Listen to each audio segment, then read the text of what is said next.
Bonjour à tous, ici Yakuneko et bienvenue pour la vidéo de la semaine. On se retrouve après une petite semaine de pause de mon côté et on se retrouve avec le numéro double de l'été et vous le verrez, il y a de quoi faire avec ce numéro. On a passé le cap des 900 abonnés la semaine dernière, je vous en remercie et si vous voulez m'aider à atteindre mon objectif des 1000 abonnés avant la fin de l'année, je vous invite à vous abonner si ce n'est pas déjà fait. Et sur ce, je vous souhaite une très bonne vidéo.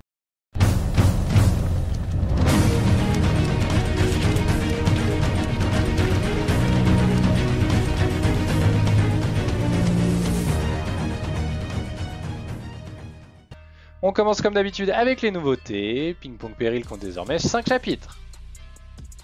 Ekiden Bros en compte quant à lui 6 et devrait donc intégrer le classement dans 2 numéros. Et enfin, Kaedegami devrait intégrer le classement dès le prochain numéro. Et on va donc avoir un classement bien chargé dans quelques semaines. Cette semaine et pour le numéro double de l'été, on a le droit à une couverture assez spéciale avec un partenariat avec Pokémon. L'illustration se poursuit sur la 4ème de couverture et est vraiment très réussie je trouve. Et comme souvent avec ces numéros doubles, où tous les mangas se retrouvent en couverture, c'est tout de même le fer de lance One Piece qui obtient la lead color. Ichi the Witch obtient également une page couleur, je suis un peu en retard sur celui-ci, il faut vraiment que je reprenne. En fait avec la sortie du dernier numéro de My Hero Academia en France, je me suis mis à tout relire, ce qui a un peu mis mes autres lectures en pause. Fin de la discrétion avec une nouvelle page couleur pour Kagurabashi.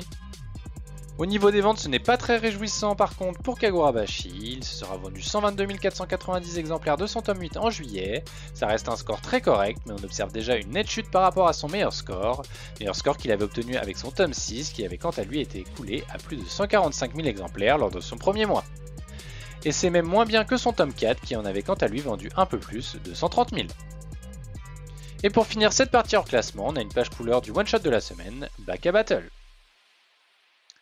On attaque donc le classement et Out of the Flame continue malheureusement de décevoir et se retrouve de nouveau en dernière position. The Lizif Samurai ne parvient décidément pas à se maintenir dans le haut du classement en ce moment et se retrouve même régulièrement dans le bas de celui-ci.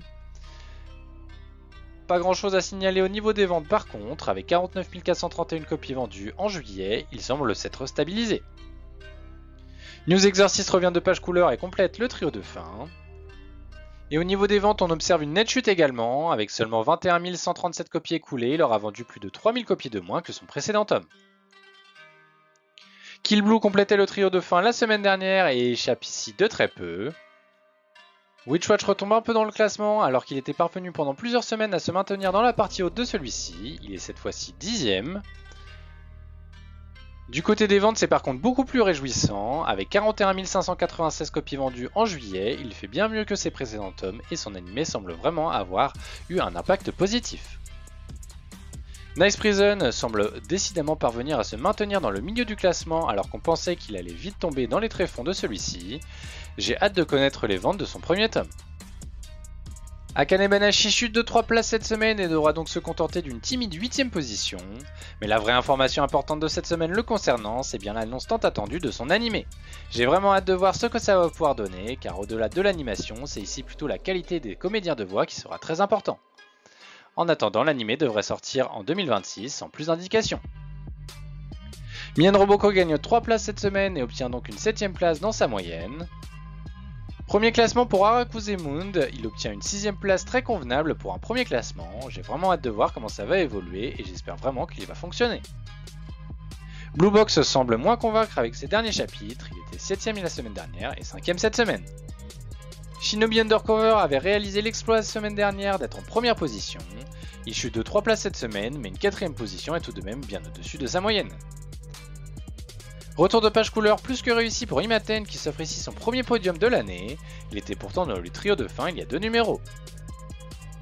Ultimate Exorcist Kiyoshi réalise encore une superbe performance en s'offrant la 2ème place.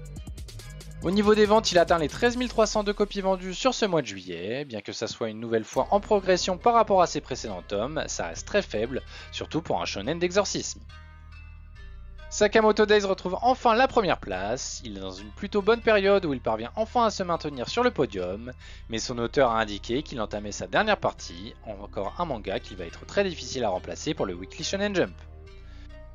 Et voilà qui conclut le numéro de la semaine, j'espère comme d'habitude que la vidéo vous aura plu, la semaine prochaine il n'y aura pas de numéro, et on se retrouve donc dans 2 semaines.